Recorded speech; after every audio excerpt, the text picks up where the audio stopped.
Yo, what's up din mga idol no? Kumusta ato ang mga subscribers diri sa mga Maxim no? So karon, Choy TV Motovlog is back. So balik biyahe na po tayo sa Maxim mga idol. So kumusta? So guro mga upapuhon maka-start na tag biyahe sa Maxim. So ato na ready na nato ato ang camera mga idol. Na ready na nato. So ayan.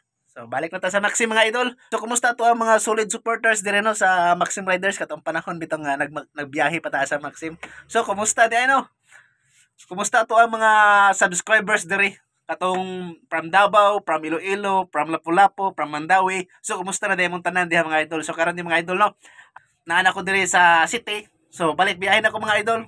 So hopefully ubapon sa akong pagbiyahe balik mga idol nga daghan tag booking nga makuha. Kay mura og as in, tagtaon na ko wala na nakabiyahe mga idol. And then, abangan nyo mga idol, yung mga content natin. Hopefully din mga idol, nga naaragyapon mo nung. O siyempre mga idol, so daghang salamat mga idol sa mga nagpadayon nga nagsuporta sa kuang video mga idol katong naapa ko sa probinsya mga idol katong mga gubat-gubat, tong mga tanggol-tanggol.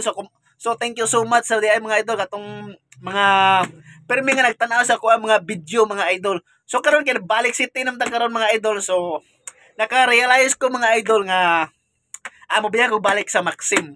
As a part-timer mga idol. Balik trabaho na sad ko mga idol. So thank you so much. So kita-kits mga followers nako katong mga natagan og gloves. So kumusta na mo mga idol katong natagan og mga kanang tube mask. So kumusta na mo no? So sa to pagbalik mga idol, so abangan nyo mga idol. So napa ko yung mga tube mask dire. Basin o ganahan pa mo. So ang hatag sa inyo mga idol. Alright, bye. Choy TV Motovlog is back. Bye-bye.